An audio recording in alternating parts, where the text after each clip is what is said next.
I got some great news and I got some bad news because everything certainly wasn't all pretty in Week 3 against the Dolphins. On this edition of the Bills Breakdown by Chat Sports, we're going to break down everything surrounding your Bills heading into Week 4. First, though, a couple of milestones that your Buffalo Bills hit in Week 3. The Bills have now won 13 straight home games, second only to the 15-game streak over 35 years ago in Buffalo. Buffalo has now scored 30 or more points in 12 of their last 13 matchups in which Josh Allen has played more than one snap, excluding that one Week 18 game against New England. The Bills are now 15-1 at home in division games since 2020, the best such record in the NFL. Sean McDermott against the Miami Dolphins, now 10-0 with a plus 135 point differential, including the playoffs. And the Bills have now gone 25 straight games winning the turnover battle, the longest streak in the National Football League in the Super Bowl era. I mean, that is unbelievable. As we turn the calendar to Week 4, we're going to be matching up with the New Orleans Saints. And Saints Now host Trace Gerard said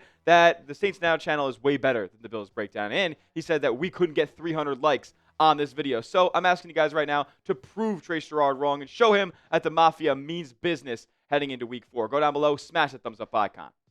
Alrighty, heading into some good news here. So we got some updates on Matt Milano and Ed Oliver as they both missed Week 3's action against the Dolphins. Oliver with an ankle injury and Milano nursing a pectoral injury that he suffered in Week 2 against the Jets. Joe Buscaglia of The Athletic came in with this from Sean McDermott saying that they're both progressing well and, quote, we'll see where we take things this week, but they are both improving. He said that Milano's injury doesn't seem to be a long-term thing. That's what he feels like, that it's not a long-term injury there for Milano, so that's great news. And the reason that it is great news for Milano here is they're not going to be putting him on injured reserve. So that is awesome here. By the way, we did see Ed Oliver not in a boot anymore on the sideline during Thursday Night Football, so he's out of there, but not necessarily 100% and ready to go and get back on the field. It'll probably be another week or so before Ed Oliver, the Bills even think about bringing him back. But Milano, potentially with this long week ahead here after Week 3, we could potentially see him in Week 4 against New Orleans Saints. So good to see nice improvements coming along for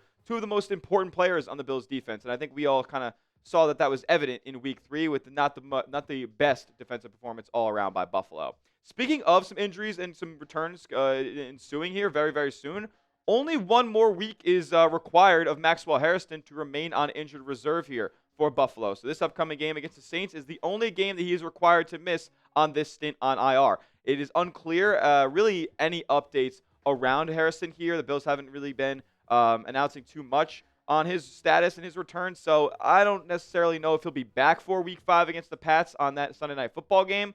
But it is definitely noteworthy here because the Bills' cornerback room, they were getting a little bit toasted by the speedy wide receivers in Miami, and Hairston, we know, has that 4.2 speed. It would be nice to see him out in the field so he can keep up with some of those guys.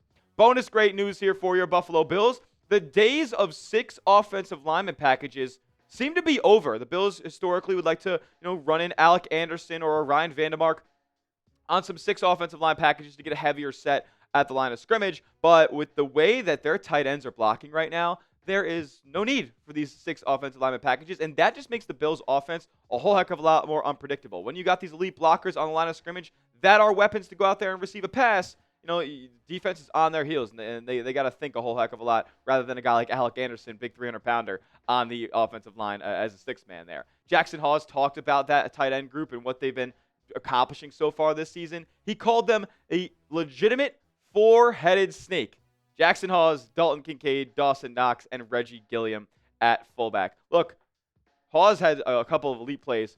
On that touchdown yesterday, he, by the way, chipped the shit out of Matthew Judon on the end of the line of scrimmage and then stayed connected with Josh on the route, and that little shovel pass up forward to him was caught, and he gave us a spike in the end zone. So that was awesome to see. We also saw another great block from him on the Big James Cook run down the sideline. Shout out to Tyrell Shavers as well. Maybe he could be a part of this 5-headed snake for these big Bills blockers out there, because when Shavers is in the game, it seems like there's tons of running lanes open as he's one of the better blockers on this roster. So shout out to Jackson Hawes, continues to be one of the biggest surprises of the Bills season and could end up being a needle mover down the line. Another guy who I think could be a needle mover, Dalton Kincaid, man. It continues to lay elite blocks in space, but what we know this guy's calling card to be is an elite receiving tight end, and that was the profile that he had coming out of college. He has not yet really broken out in the NFL through 2 years so far, but he's been the Bills' leading target getter and the Bills' leading receiver in 2 out of the 3 games that we've played so far this season.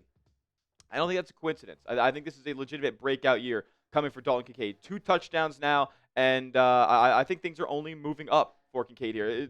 The guy who said preseason that there could potentially be I think it was an ESPN reporter who said that his prediction was a 900-yard receiving season for Dalton Kincaid. He might be right with the trajectory that he's on right now, and you couple in the blocking prowess that he's had so far this season. It's been just nothing but thumbs up and stock up for Dalton Kincaid so far. We'll talk about the bad news in just a moment. I got to tell you guys about our sponsor first in the program, and this episode is brought to you by Prize Picks. You and I make decisions every day, but on Prize Picks, being right can get you paid. Win up to 2,000 times your money this football season on Prize Picks, watching your Buffalo Bills, where it's daily fantasy made easy. Just pick a lineup of 2 to 6 players and just pick more or less on their projected stats, whether it's like receiving yards or targets, or they even got punters on Prize Picks. It's crazy. And so many different sports to mix and match as well. Prize Picks always wants to make it easier for you guys to win real money in real time, so they offer up sweet deals, like a free $50 in lineups when you play your first $5 lineup and use our promo code CLNS, like you see in the bottom right of your screen. Don't worry, you don't have to win that lineup to receive the $50 in lineups. It's guaranteed. If you want to see my lineup for Week 3 Sunday action,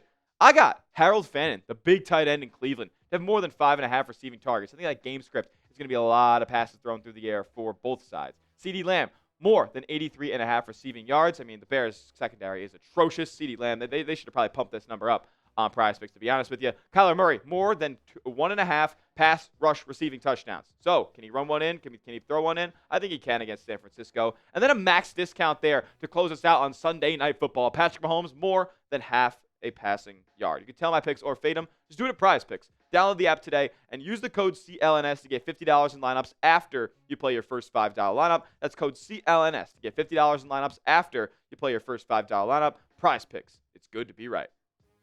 Some bad news here, folks. The Bills might have made a major mistake by paying Greg Rousseau the contract that they gave him. Where has he been this season so far? I've seen nothing from Greg Rousseau, to be quite honest with you. The sack that he got in Week 2, who cares? Like it was a cleanup sack. It didn't really require much skill level or technique. And outside of that, there's been 0 highlights from Greg Rousseau so far. He did, I think he was second on the team in pressures with 6 in this Miami game. He didn't hit Tua Tagovailoa one time. No sacks, no QB hits.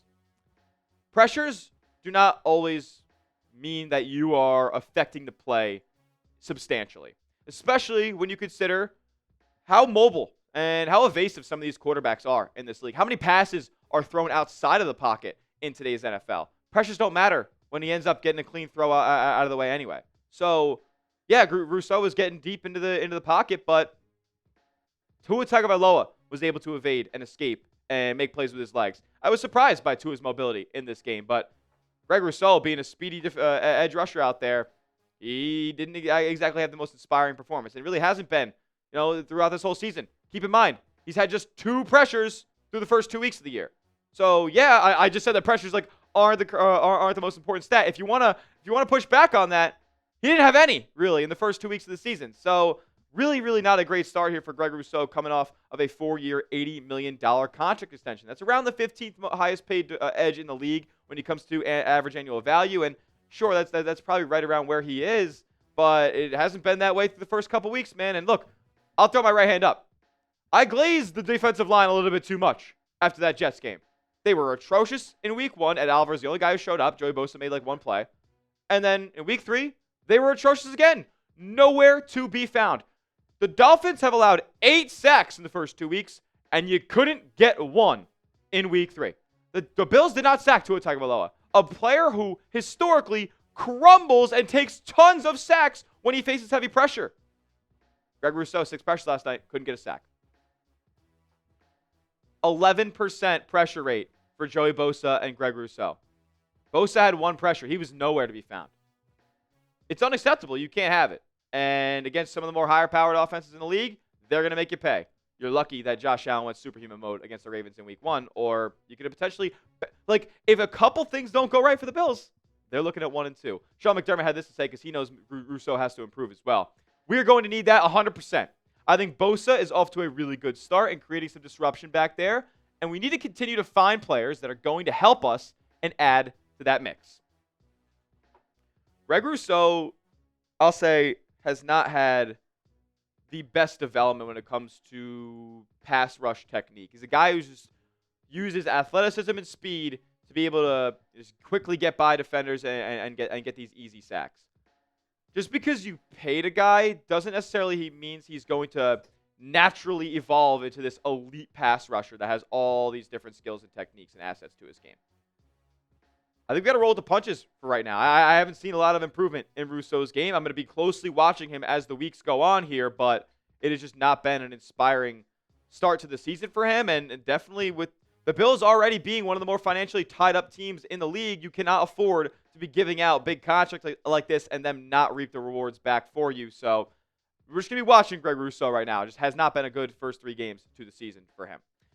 Did the Bills make a mistake? You guys be the judge. You be honest for me after everything I just mentioned to you. Why for yes and for no? Did the Bills make a mistake paying Groot this season?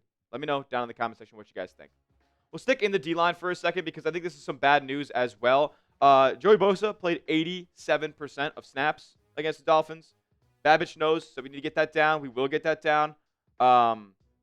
Instead, he mentioned the game flow, so why Bosa played that much. I could also attribute it to it being a short week. You don't want to implement a lot of things. Bosa's a plug-and-play guy. He's able to, just get plopped into any sort of situation like that, and he'll be able to play like a high volume. But you don't want to have this go for a long time. Like, you don't want to have this linger and have him playing 80% of snaps next week and the week after that while these guys are still waiting to come back from injury and suspension here. So this has got to get down. Sean McDermott knows it's got to get down. And, you just don't want to risk Joey Bosa getting injured. He's been one of your most, if not your most effective defensive linemen so far this season. And you can't afford to have that guy go down because he just makes plays. He makes plays. He's wrecked games. And you need that in a postseason where, turnovers are costly, and one big play, one punch out of a football could change the tide of a game and potentially your season. So need Joey Bosa to get that snap count down heading into week 4 and beyond.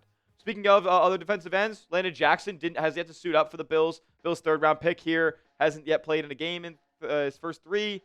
Not exactly inspiring. Sean McDermott did say he was close to suiting up, and all these rookies, young players, have all sorts of different growing pains. I think it's code word for this guy isn't that good, and we need better talent backing up Bosa, Rousseau, and Epinesa here because Epinesa really hasn't been that great this season either, to be quite honest with you. So Landon Jackson will be on his way back, but we also have other reinforcements on the way. Obviously, Milano and Oliver will be coming back to the lineup here shortly, and hopefully shortly. Just fingers crossed that Milano injury isn't super long-term. Maxwell Hairston, potentially one more week on the injured reserve list and could be back for that Patriots game on October 5th, wearing the rivalry jerseys. What a debut that would be. And then Larry Ogunjobi and Michael Hoyt, suspension. First 6 games of the season, so they'll be coming back after week 6. So you still got to wait a little bit on that. Joey Bosa probably has to play a little bit more of a higher of a snap count than we would like to when the season gets down the stretch. But I think this defense is going to be a whole heck of a lot better once we get Ogunjobi and Hoyt into the mix. Need some more veterans down there. If you guys want the Bills to all be 100% healthy and you haven't yet hit the thumbs up icon, smash the like button. Hit the thumbs up button on today's video so we can manifest good vibes and good health for your Buffalo Bills heading into the rest of the season. Make sure you are giving me a follow over on Twitter at Tyler J. Smith. 2 H's because the name's common, but I am not. And make sure you are subscribed to the channel, youtube.com/BillsNews for the best Bills updates on YouTube all season long. We'll see you guys in the next one. And as always, let's go, Buffalo.